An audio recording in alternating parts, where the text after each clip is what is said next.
Hey, we're from What to Watch. We don't have a cold open for you today, but sorry. Don't worry. We got you covered. How are you doing that? Doing what? Just now, like you pointed your camera and it did like a little ding. Oh, you're talking about that? Yeah. How are you doing that? Oh, it's easy. You just try it on your camera.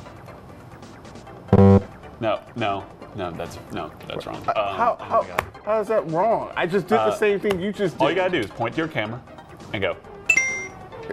That. That's exactly what I did. I pointed at. It just doesn't. Sometimes it doesn't work for people. This is not like the last time with the German word, okay? I'm not getting this wrong. I'm getting this right.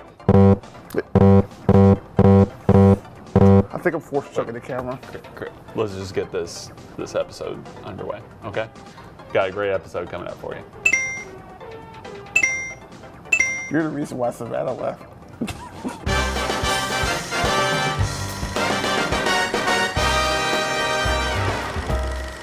Hey people, did you miss us? I know you did, because I missed us. I definitely missed you. I'm Christopher Gates. I'm Peyton Fretwell. Thank you so much for joining us for another episode of What to Watch. We have been busy. I don't have enough table. Busy people this week. And don't forget busy. And busy, yes. So we apologize for anything. But hey, we're back with you. We just saw 2 great movies these past few weekends, and we want to talk to you about them. If you're looking for a good movie to go see for this Father's Day or just summer vacation or whatever. Whatever you're into. Whatever you're into. And it works out because these are the 2 movies that we were talking about our last episode. Yes, we did. We finally kept through, and I actually saw movies. So yeah, I feel like I kept the promise. You did see movies. I did. I got receipts. Just not on me, but they're at home. But I have the receipts. Let's get into it. The movies we watched this week while we were not working and not doing what to watch. We watched The Conjuring 2 and Finding Dory. We're going to talk about Conjuring 2 first. Yes. Conjuring 2, which came out last week, doing really well. It actually got. It had twice the budget that the first one did, and is doing about the same, but it's doing really good worldwide. It's doing really well. It's got about $150 million worldwide. It's doing excellent. Really well. James Wan, this is the kind of movies that he really excels in. Yeah. And it's a well done horror movie. To be honest with you, I really didn't have, because I watched the first one after I saw this one. Right. So I did it backwards. But I went back, I watched them, I was like, wow, these are some really well done horror movies. And they don't follow the same, like, I guess, like, stereotype tropes that I've seen from other horror movies that are kind of out right now. These are they're really good. It did a really good job. One of the things I love about James Wan movies is that they have, and I've said this a bunch of times when I talk about James Wan, is they have a tantalizing kind of fear to them. They feel like they're real. There's like they can reach out and touch you. Mm-hmm. So that's what makes them so scary to me. And I think it has a lot to do with his love for practical effects. Yes. And it's hard to think of the word practical sometimes. Yeah. It's just we don't get paid to think here. But practical effects. I get paid to try to go. Go ahead. Now he did use a lot more than he usually does. He does use a little CG in this. But it's not overused. It's not overused. It's used rather tastefully, if I might add, with a character that we're introduced to in this movie called the Crooked Man. The Crooked Man was a great character, very scary. Yes. And another thing that I liked about this movie, other than the scares, obviously you're going to go into Conjuring 2 and expect to be scared. What I wasn't expecting was to fall in love with these characters of Ed and Lorraine Warren. Yes. They're Vera Farmiga and Patrick Wilson playing these 2 characters. You really get a sense that they're married and they have a great relationship. And that really was what made these characters so interesting in the first one, is that among all these scary things happening around them, they still managed to stay united as a team. They are. They play. Both actors play their roles perfectly in this movie, and it shows how much character development they have from this first movie to the second one. Exactly. That with the marriage, because there's a lot of crazy things that happen in this movie. Obviously, you've seen the trailers, and you probably seen the movie yourself, but the way they're dynamic, how they work in the relationship, especially when the wife, she has those visions that she sees, and she sees into the future, sees all these sort of things. He's there as her anchor to really bring her back to reality. I really like those elements as well. Of course, like you said, the scary moments, like with the nun. I know you have a particular. There's a nun, and it's crazy, and it's scary. I didn't like nuns before this movie. Still not a fan. They are out there, and I really like that practical effect of the movie. You knew that going into it that this is what this movie is going to present, but it executes it so well. Yeah, and give props to I'm sorry, I don't know the actress name, but that plays the girl. Yeah, the little girl. The little girl's fantastic. I really feel for her character because she really you don't know, she really has no idea what's going on, and she just the fear in her face when she sees this thing. You probably seen it in the trailer. The whole when all the crosses in the room are turning upside down. Exactly. And he comes out. That scene, I bring that up because I was watching with a group of audience, and they're sitting there. There's a lady. She was just like, "Oh Lord, something about to come out," and I just want to be like, "Well, yeah, we've seen it, but that's what makes it so great." Yeah. And there's a lot of moments like that too. There were a lot of parts in the trailer. That still scared me when I watched it in the movie. And it's because the movie does such a good job of building an environment, of making you scared during the film so that when those moments come up, you're still on the edge of your seat. And any gust of wind would have made me jump watching this movie. And like you said, the girl was really great. It's so hard to find good child actors, and especially in horror movies, because one of the tropes that horror movies like to fall back on is that you have the typical kid who screams and yells, and it's kind of easy for child actors to kind of act scared and scream, and it doesn't make us as an audience scared because we know it's a movie and all this sort of things.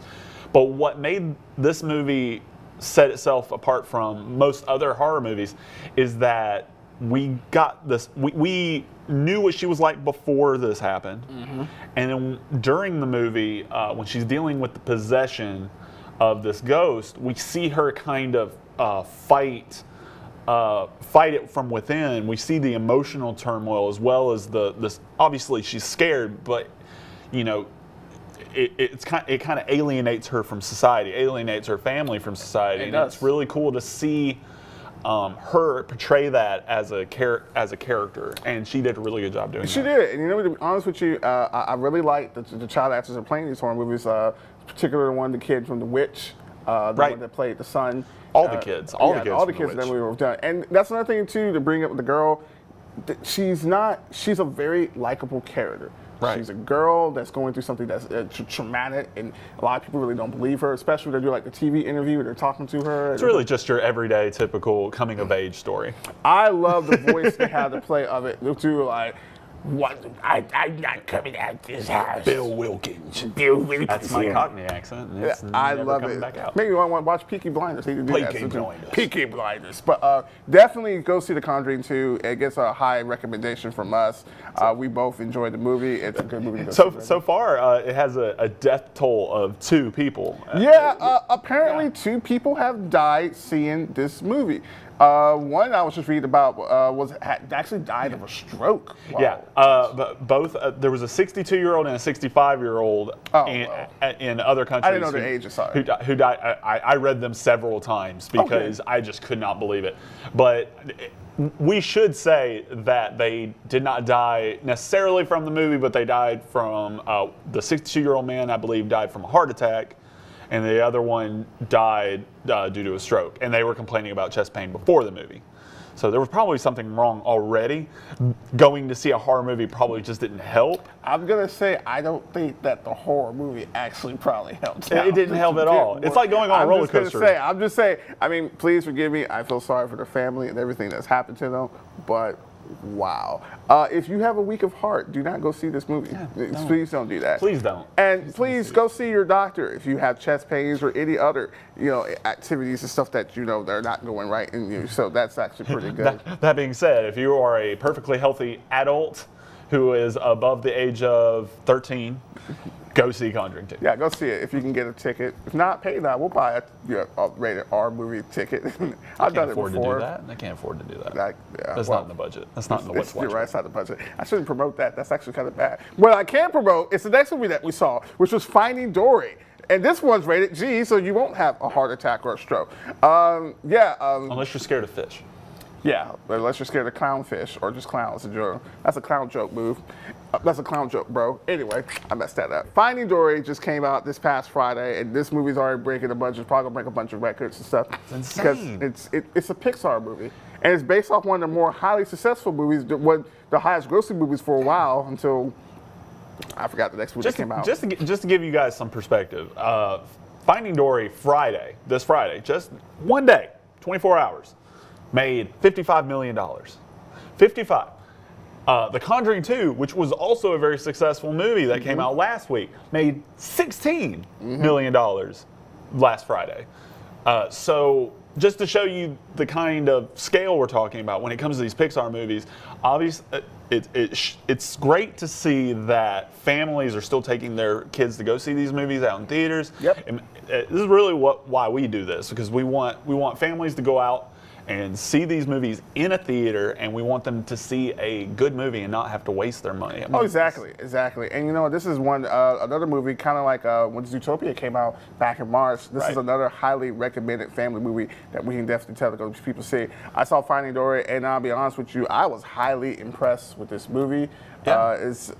If you love the original, you're gonna love this sequel. It's a fantastic movie. I really can't speak really any higher about it, other than that blue water. I love that blue water, those graphics. It's CGI. I tell you. No, this is a very, very good movie.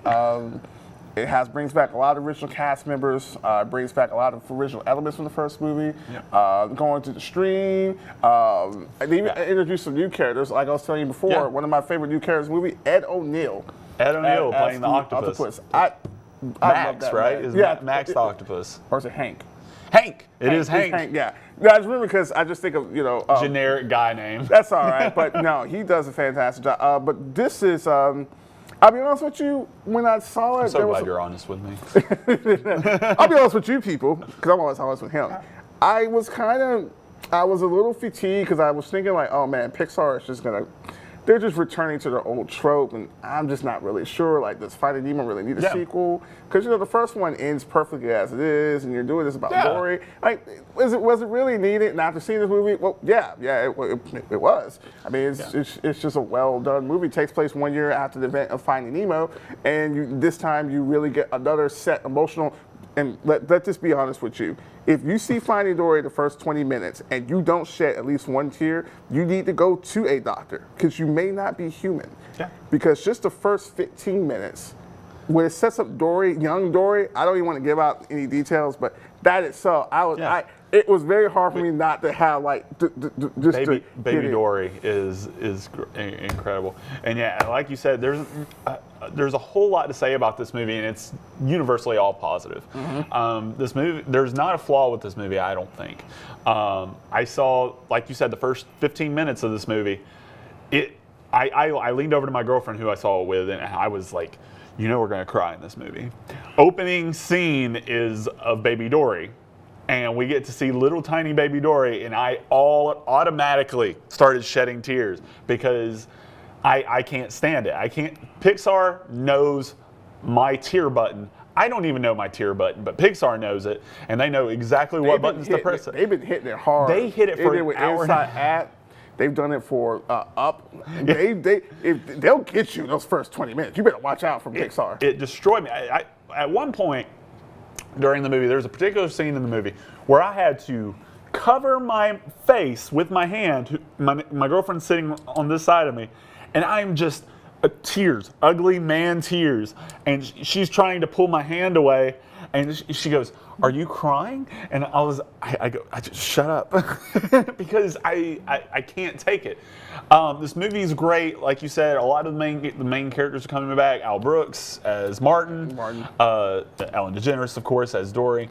The only difference is the kid. They didn't get the same kid. They didn't get the same kid. It's been 13 years since. It's been 13 years since Finding Nemo. Yeah, he's hit puberty. Yeah, he's like our age now. He's like, "Hey guys, I'm Nemo." I got a broken fin. And it shows really the talent at Pixar, and Andrew Stanton, who directed and wrote this script. He also did Finding Nemo and is writing and directing Toy Story 4. Yeah. So that's another thing to look forward to if you like Finding Dory. Why can't he do Cars 3? He needs to do Cars 3, but I believe you can make anybody direct Cars 3, and Cars 3 is going to make $1 billion. It's just because they need that for merchandising. Absolutely. I don't expect Cars 3 to be any good. That's a review down the road. But, Finding Dory. Talk about a good one.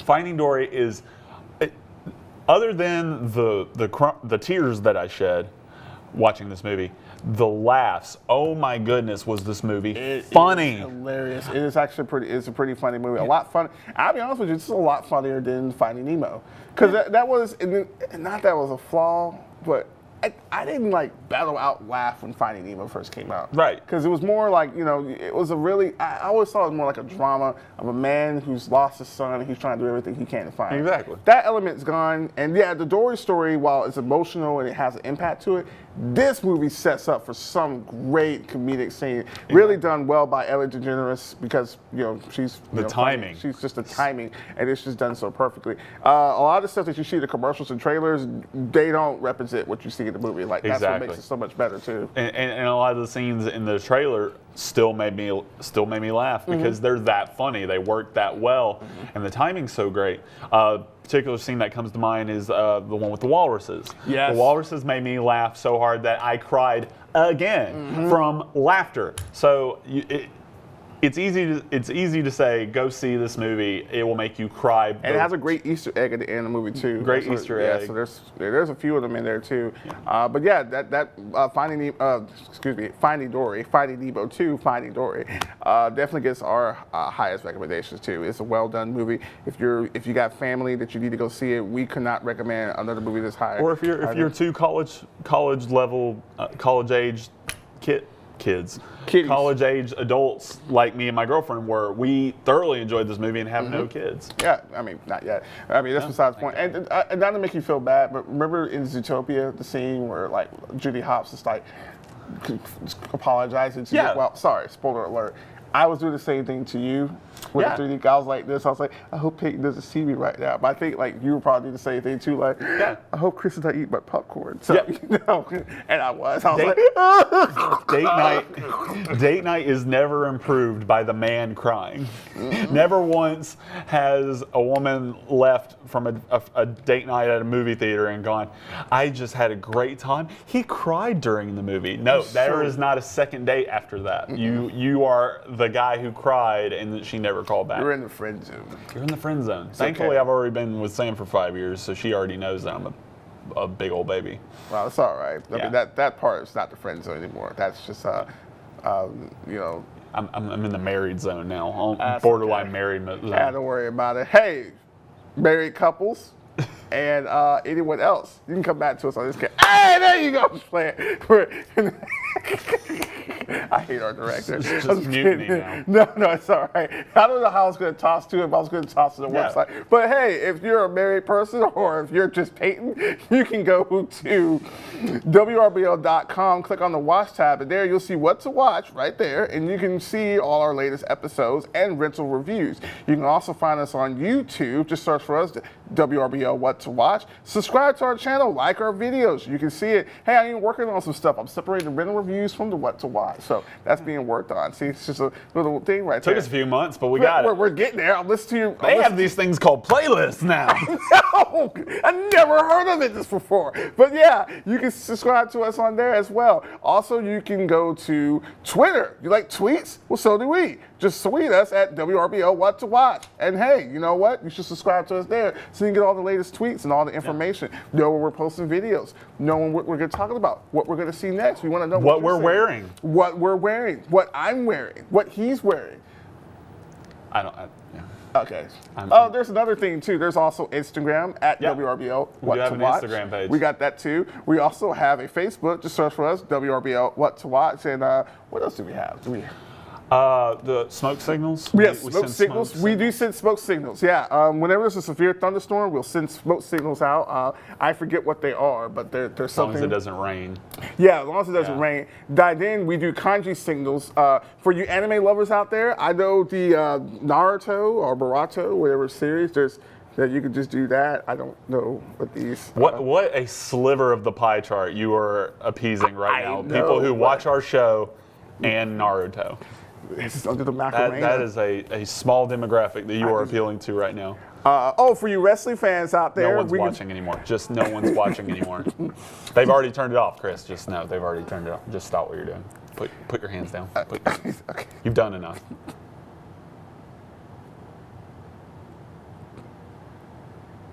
So the Phillies won.